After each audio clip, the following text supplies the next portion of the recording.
যে পথ দিয়ে হযরত ওমর যায়, শয়তান গলি দিয়ে ছুটে পালায়। হযরত ওমর বলেছেন 20 রাকাত তারাবি, সেই পথ দিয়ে যারা ছুটে পালাচ্ছে ওরা কে আপনি বুঝতে পারছেন না? কি বুখারী দেখাচ্ছ তোমরা? বলছো বুখারী শরীফে আছে ইমানের পিছনে সূরা ফাতিহা পড়তে হবে। যদি দেখিয়ে দাও এক্ষুনি আহলে হাদিস হবো। ওরা বলছে বুখারী শরীফে আছে জোরে আমিন বলা, যদি এক্ষুনি দেখাতে পারো এক্ষুনি আমি আহলে হাদিস হবো। কত রক্ত খেয়েছো না দুধ খেয়েছো, এখানে এসো। আনফুসিনা ওয়া মিন সাইয়্যাতি আমালিনা মান ইয়াহদিহিল্লাহু ফালা মুদিল্লা লাহু ওয়া মান ইউদ্লিলহু ফালা হাদিয়া লাহু ওয়া নাশহাদু আন লা ইলাহা ইল্লাল্লাহু ওয়াহদাহু লা শারীকা লাহু ونشهد أن محمدا عبده ورسوله أما بعد أعوذ بالله من الشيطان الرجيم بسم الله الرحمن الرحيم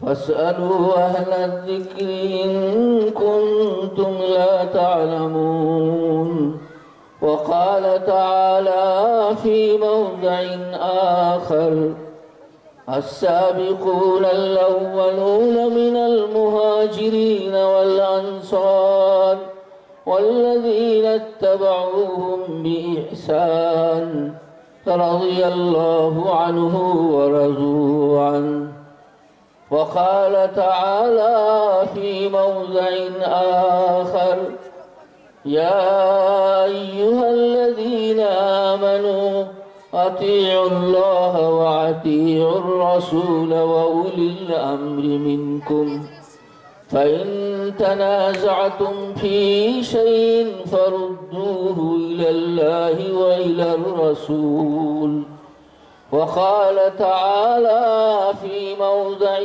آخر واتبع سبيل من أناب إليه وقال النبي صلى الله عليه وسلم عليكم بسنتي وسنة الخلفاء الراشدين المهديين أو كما قال عليه الصلاة والسلام صدق الله مولانا العظيم وصدق رسوله النبي الكريم ونحن على ذلك من الشاهدين والشاكرين ربنا تقبل منا إنك أنت السميع العليم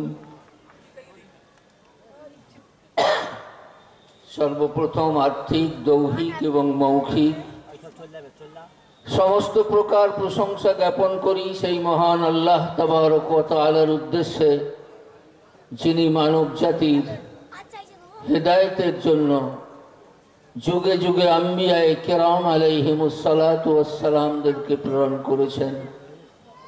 অতঃপর শতকোটি দরুদ এবং সালাম নিবেদন করি সর্বশেষ এবং সর্বশ্রেষ্ঠ রাসূল আকায়ে নামদার তাজদারে মদিনা আহমদে মুজতবা মুহাম্মদে মুস্তাফা সাল্লাল্লাহু আলাইহি ওয়াসাল্লামের উদ্দেশ্যে, যার আগমনে পৃথিবীর এক প্রান্ত থেকে অপর প্রান্ত পর্যন্ত বয়ে গিয়েছিল শান্তির সুশীতল বাতাস।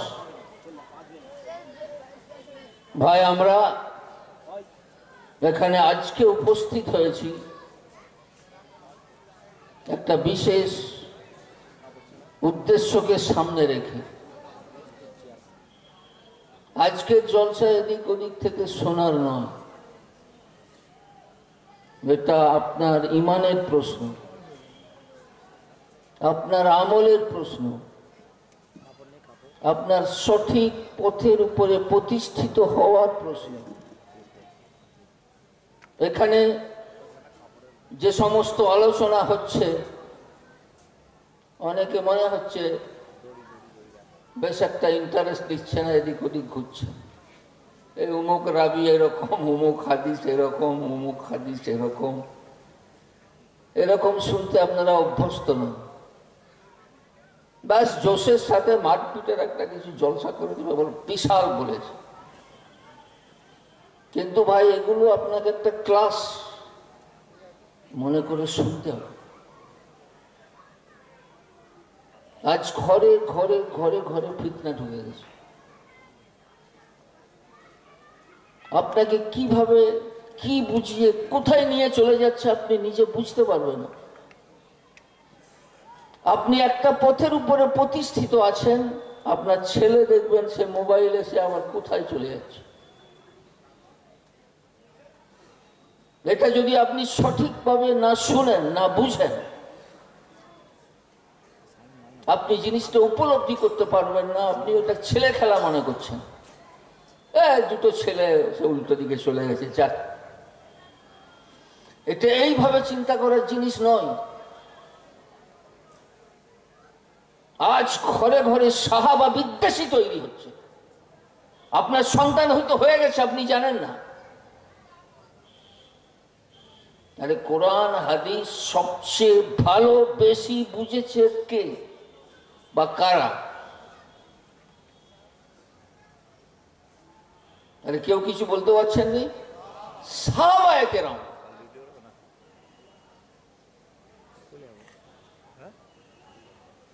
এখন আপনার ঘরে আপনার যুবক ছেলেটার মন থেকে এই কথা বেরোচ্ছে যে অমুক সাহাবা এই মশলাটা ভুল করেছে, ওই ইউটিউবে যিনি বক্তা উনি নাকি সঠিক বলছেন। এর থেকে হতভাগ্যতা ইসলামের জন্য, মুসলমানের জন্য কলঙ্কের অধ্যায় আর কিছু নেই। আপনি বুঝতেই পারছেন, আপনার ইসলামকে দুমড়ে মুচড়ে আপনার কাছ থেকে ফেঁকে দেওয়া হচ্ছে। সাহাবা কেরাম তারাই যদি ধর্ম না বুঝে, তারাই যদি ইসলাম না বুঝে, তারাই যদি কোরআন না বুঝে, এই ইসলামটার কোনো মূল্য থাকতে পারে? আজ আমাদেরকে সেই মেজাজ তৈরি করা হচ্ছে। ইমাম বুখারী বলছে কালা ওমর, হযরত ওমর এই কথা বলেছেন। আর আমার ছেলে শিখছে হযরত ওমরের কথা দলিল নয়। দলিলকে ইউটিউবে যিনি বক্তব্য করছেন, 1000 যদি উল্টি পার ওই রকম জন্মগ্রহণ করে, হযরত ওমর রাদিয়াল্লাহু তাআলা আনহুর মোকাবেলা করতে পারবে? তার কণ্ঠের একটা বাণী যথেষ্ট। এরা যদি 1000 দলিল দেয়, এরা মিথ্যা দলিল নিচ্ছে, একটাও সত্য দলিল নয়। হযরত ওমর যেটা বলেছেন ওটাই সত্য।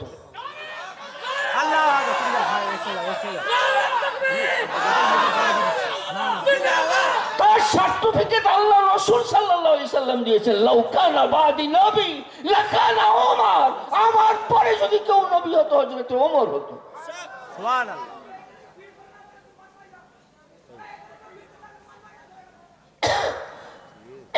এই কথাটা আপনাকে উপলব্ধি করতে হবে অন্তর থেকে, অন্তর থেকে। 10 জায়গায় আপনি পাবেন কালা ওমর, কালা ওমর, কালা ওমর। ও বলছে আমি ওমরকে মানি না, ও বুখারী বিদ্বেষী শয়তান। এই কথাটা আপনাকে অন্তর থেকে বুঝে নিতে হবে। আল্লাহ রাসূল সাল্লাল্লাহু আলাইহি সাল্লাম বলছেন, হযরত ওমর সেই গলি দিয়ে চলে যায়, শয়তান সেই গলি দিয়ে ছুটে পালায়। যারা হযরত ওমরের 20 রাকাত তারাবির গলি দিয়ে ছুটে পালিয়ে যাচ্ছে, ওরা কারা বলুন তো? আরে বলতে পারছেন নি? এটা তো পড়া। আল্লাহ রসুল বলছেন যে এই পথ দিয়ে হযরত ওমর যায়, শয়তান গলি দিয়ে ছুটে পালায়। হযরত ওমর বলেছেন 20 রাকাত তারাবি, সেই পথ দিয়ে যারা ছুটে পালাচ্ছে ওরা কে আপনি বুঝতে পারছেন না?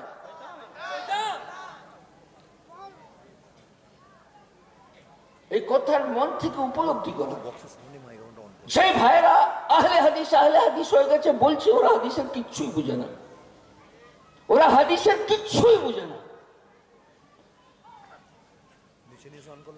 কতগুলো আরবি না জানা ইউটিউবার সুন্দর বক্তব্যটা শুনেও ভাবছে এটাই সহি, সেই জন্য মেনেছে। ও সুদিন জেনে যাবে ও হযরত ওমরের বিদ্বেষী, ও ছেড়ে দিতে বাধ্য হবে যে আমি হযরত ওমরের বিরুদ্ধে যাব। কিন্তু ওটা বুঝে না, ওটা বুঝে না। ওটা বুঝাতে হবে আপনাকে, আপনার দায়িত্ব এটা। হযরত ওমর অন্তরে নেই তো আমার আপনার অন্তরে ঈমান নেই। হযরত আবু বকর যদি আপনার অন্তরে না থাকে। একটা নন্দীগ্রামে একটা গ্রামে গিয়েছিলাম,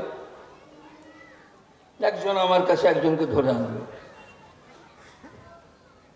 বলছে একে একটু বুঝান তো। আমি বলবো ভাই ওদেরকে আমরা বুঝাতে পারবো না, ওদেরকে বুঝাবার মতো ক্ষমতা আমাদের নেই। কেন?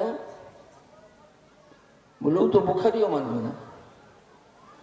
ওকে যদি বুখারিও দেখে দিই ওটা মানবে না, ওই ইউটিউবে যেটা শুনেছি ওটাই মানে। ওকে আমি কি দেখাবো?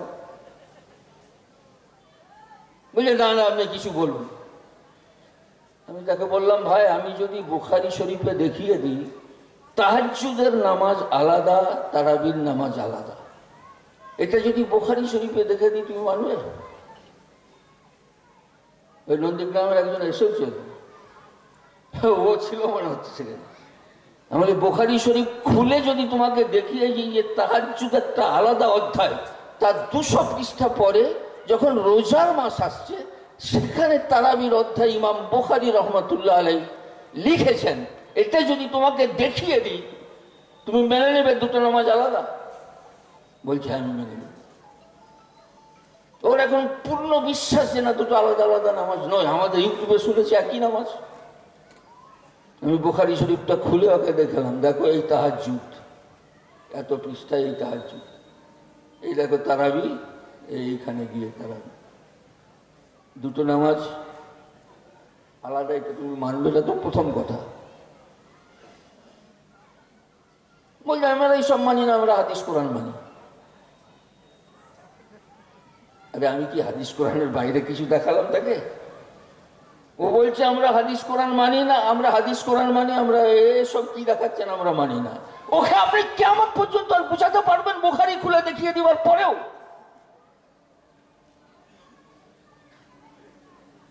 শয়তান কতটা গ্রাস করেছে। ইমাম বুখারী তাহাজ্জুদের অধ্যায় আলাদা, তারাবির অধ্যায় আলাদা। তারা ইউটিউবে বলে গরম গরম বক্তব্য দিয়ে বলছে যেটাই তারাবি সেটাই হচ্ছে তাহাজ্জুদ, মানে যেটাই জহুর সেটাই আসর। এত সাধারণ জিনিসটা যারা বুঝবে না তাকে আপনি বুঝাবেন কি করে?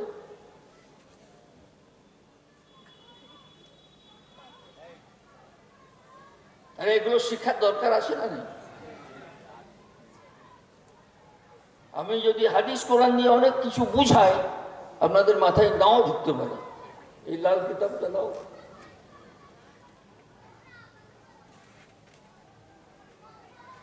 আসল কথাটা আছে ইবনে হাজার আসকালানী রহমতুল্লাহ আলাইহির কিতাব ফাতহুল বারীতে। আজ থেকে 100 বছর আগে এরাও বলতো তাহাজ্জুদ আলাদা, তারাবি আলাদা। এদের মানে 1 শতাব্দী পার হলে ওটা মশলা পাল্টে যায়, এরাও মানত। ইনি ওই কিতাব থেকেই নকল করে, তিনি একজন আহলে হাদিস আলিম, মাওলানা ওহীদুজ্জামানী নাম। ইমাম বুখারীর জীবনী লিখতে গিয়ে লিখছেন ইমাম বুখারী ঈশার পর, রমজানে ঈশার পর তারাবি পড়ে দিতেন। আবার যখন শেষ রাত্রি আসতো ফজরের আগে উনি তাহাজ্জুদ আলাদা করে পড়তেন। তাহলে পরিষ্কার হলো তারাবি আর তাহাজ্জুদ একই নামাজ। যাই হোক, ইমাম বুখারী ওইভাবেই আমল করতেন, ইমাম বুখারী রহমতুল্লাহ আলাইহি এইভাবেই আমল করতেন।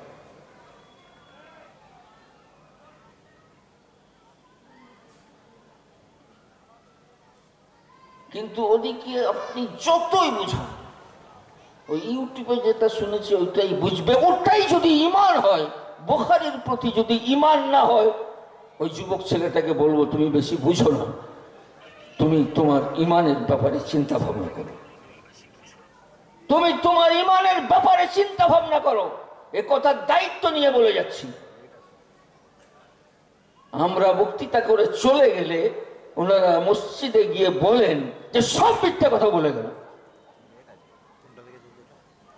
যে বলবে আমি মিথ্যা কথা বলে যাচ্ছি, দায়িত্ব সহকারে বলছি, ওকে সঙ্গে সঙ্গে আটকাবেন।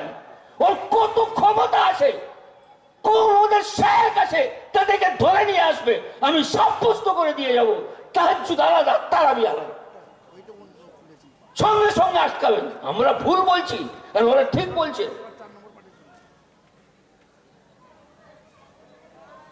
ইমাম শাফেঈ রহমতুল্লাহ আলাইহির নাম বুখারীতে আছে। ওনারা বলছে ইমাম শাফেঈর নামাজ ঠিক নয়।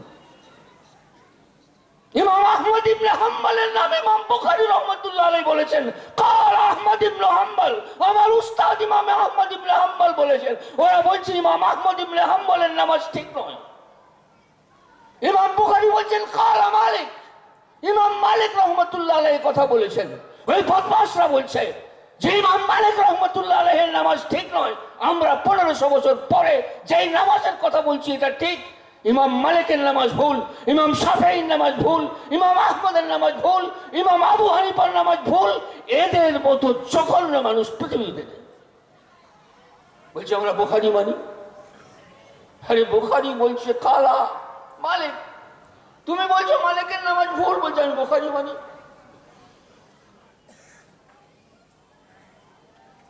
তুমি বলছো ইমাম আহমদ ইবনে হাম্বলের নামাজ ভুল, আর ইমাম বুখারী বলছে কাল আহমদ ইবনে হাম্বল।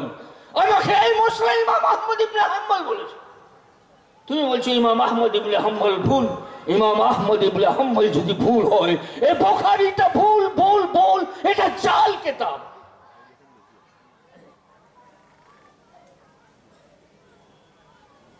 খুব ভালো করে বুঝবে, খুব ভালো করে বুঝবে। ওর ভাইদেরকেও বলছি আপনারাও বুঝবেন। নিজের ইমানের কথা চিন্তা করুন, আখিরাতের কথা চিন্তা করুন।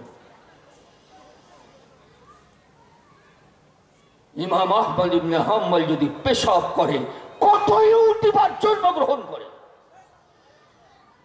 10 লক্ষ হাদিসের হাফেজ, 10 লক্ষ হাদিসের হাফেজ। এতে তো 4000 হাদিস আছে। আর ইমাম আহমদ ইবনে হাম্বল ইমাম বুখারীর উস্তাদ, 10 লক্ষ হাদিস। 10 লক্ষ হাদিস মানে বুঝেন, এই যেখানে আছে উমুক উমুকের থেকে, উমুক উমুকের থেকে, উমুক উমুকের থেকে, উমুক উমুক সাহাবীর থেকে, উমুক আল্লাহর রাসূল সাল্লাল্লাহু আলাইহি সাল্লাম থেকে, এটাকে সনদ বলে। ইমাম আহমদ ইবনে হাম্বল যদি হাদিস বর্ণনা শুরু করেন, ওই সনদ সহ বলতে থাকবেন যতক্ষণ না 10 লাখ হাদিস, সে 10 দিন লাগুক 20 দিন লাগুক বসে বসে পড়বেন, আপনারা শুনতে থাকবেন আর মিলিয়ে যেতে থাকবেন। একটা কথা ভুল হবে না, সে হচ্ছে ইমাম আহমদ ইবনে হাম্বল। ওরা বলছে ইমাম আহমদ ইবনে হাম্বলের নামাজ হয় না। কত বড় বিভ্রান্তি! ইমান বিধ্বংসী, বুখারী বিদ্বেষী, সাহাবা বিদ্বেষী কাজ আপনারা কল্পনা করতে পারছেন। আমার কথাটা কি বুঝতে পারছেন ভাই আপনারা? খুলে দেখাতে হবে ইমাম মালিকের নাম কোথায় আছে। 10টা বেরোবে, 20টা বেরোবে, 10-20টা বেরোবে। সেই ইমামে আহমদের নামাজটা ঠিক নয়, তোমার নামাজটা ঠিক।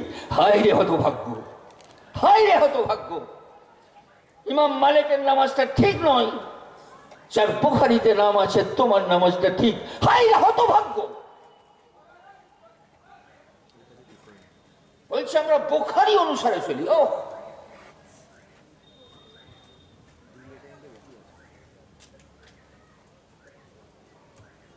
বলছে আমরা যে নামাজটা পড়ছি সব নাকি জয়ী।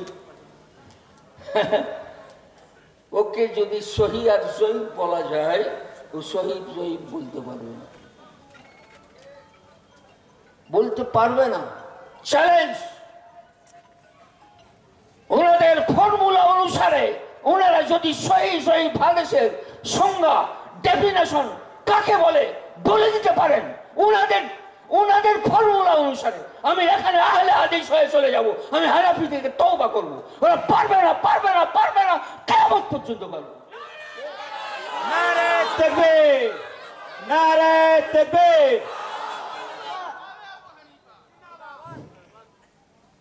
কতটা কথা বলা হবে ঠিক নেই, একটা শর্টে পরিষ্কার বলে দিয়ে যাচ্ছি আপনাদেরকে, চ্যালেঞ্জ দিয়ে যাচ্ছি। ওনারা কোথায় হাত বাঁধেন? বুকে। বুখারী শরীফে বুকে হাত বাঁধার কোনো হাদিস নেই। Challenge, challenge, challenge. এই মজলিসে কেউ যদি এসে দেখায়, আমি এক্ষুনি আহলে হাদিস হব।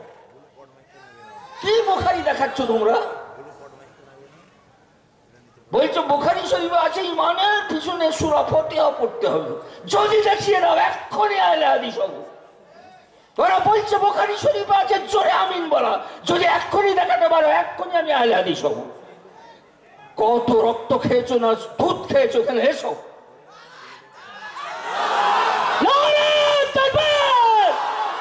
ইমাম আবু হানিফা রাহমাতুল্লাহ আলাইহি জিন্দাবাদ। ইমাম আবু হানিফা রাহমাতুল্লাহ আলাইহি জিন্দাবাদ। আজমাতে সাহাবা জিন্দাবাদ।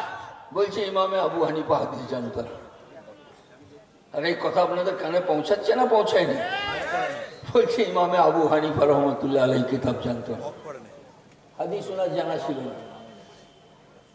সারা পৃথিবীর ইতিহাসে, সারা পৃথিবীর ইতিহাসে, সারা পৃথিবীর ইতিহাসে সর্বপ্রথম বাব অধ্যায় অনুসারে হাদিস লিখেছেন ইমামে আবু হানিফা রহমতুল্লাহ আলাইহি। ইমামে আবু হানিফা রাহমাতুল্লাহ আলাইহি জিন্দাবাদ, জিন্দাবাদ। আজমাতে সাহাবা জিন্দাবাদ। নারে তাকবীর, আল্লাহু আকবার। কিতাব আনার উদ্দেশ্য হলো আপনাদের চোখের সামনে ইঙ্গিতে পণ্ডিত বুঝে, মূর্খ বিজু কিলে, তার থেকে অধিক বুঝে চোখে আঙুল দিলে। এটা একটা খণ্ড, এরকম 21 খণ্ড। এটা ইমামে আবু হানিফা রহমতুল্লাহ আলাইহির হাদিসগুলোকে একত্রিত করা হয়েছে। সারা পৃথিবীর সর্বপ্রথম মুহাদ্দিস উনি। একটা কিতাব, এটা 25 খণ্ডে, সব ইমামে আবু হানিফা রহমতুল্লাহ আলাইহির হাদিস। 25 খণ্ডে সারা পৃথিবীর ইতিহাসে ইনি সর্বপ্রথম হাদিস গ্রন্থ রচনা করা শিখিয়েছেন। হাফেজে হাদিস জালালউদ্দিন সুয়ুতী তার তাবঈজুস সাহিফা কিতাবের 35 পৃষ্ঠা বলছে যে সর্বপ্রথম ইমাম আবু হানিফা হাদিস গ্রন্থ রচনা করেছেন। সুম্মা তাবিআহু মালিক, তার অনুসরণ করে ইমাম মালিক রহমতুল্লাহ আলাইহি হাদিসের কিতাব লিখেছেন। এটা হচ্ছে ইমাম মালিক রহমতুল্লাহ আলাইহি হাদিসের কিতাব মুওয়াত্তা মালিক। এটা ছোট, এরকম 10 খণ্ডের কিতাব আছে। কি অন্ধকারে ফেলে রেখেছে ওদেরকে, কি অন্ধকারে ফেলে রেখেছে। বলছে হাদিস জানতো না। হাফেজ জালালউদ্দিন সুয়ুতী বলছে ইমাম আবু হানিফা শিখিয়েছে কিভাবে হাদিস লিখতে হয়।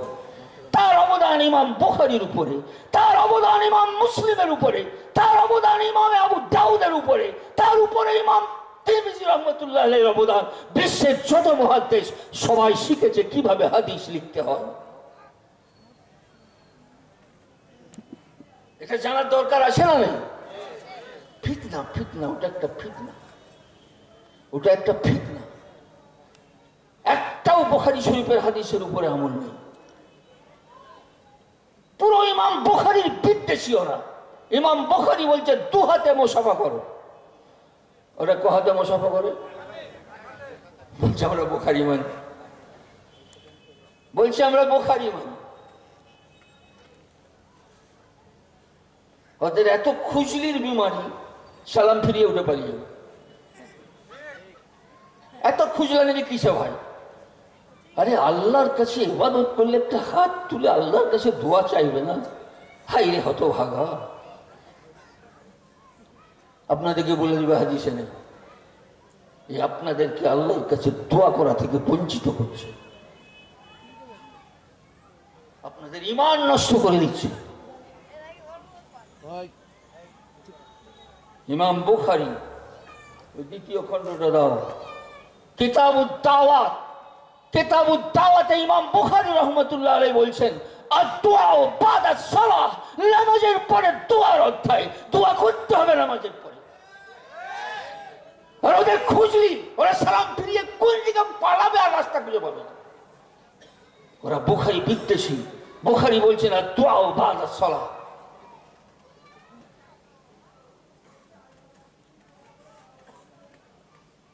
ইমাম তিরমিজি রাহমাতুল্লাহ আলাইহি তিরমিজি শরীফের মধ্যে হাদিস বলছেন, সাহাবারা জিজ্ঞাসা করছেন, ইয়া রাসূলুল্লাহ, সবচেয়ে বেশি দোয়া কোন সময় কবুল হয়?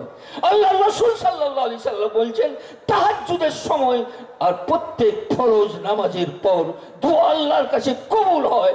আপনাদেরকে দোয়া থেকে বঞ্চিত করার জন্য ওরা বলছে এটা বেদাত, বেদাত, বেদাত, বেদাত।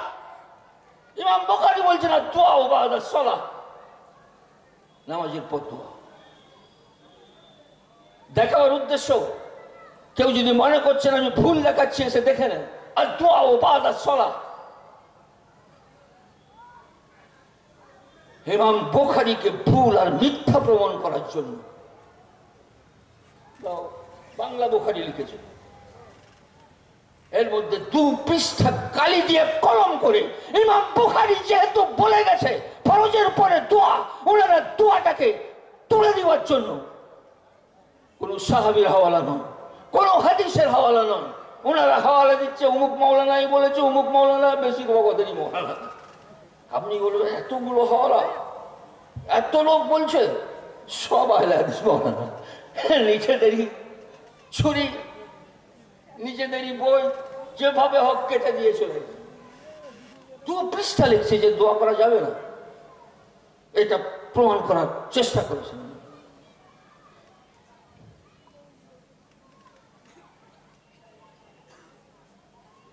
আবার কেউ কেউ একটু ভালো বলে না, দোয়াটা আছে, হাত তোলাটা না।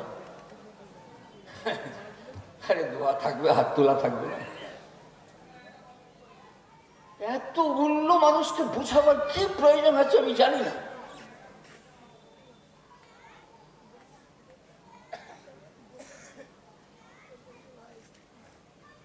ইমাম বুখারী 5টা আদব বলেছেন দোয়া। 1 নম্বর বলছে তোমার ভাইয়ের জন্য দোয়া করতে হবে।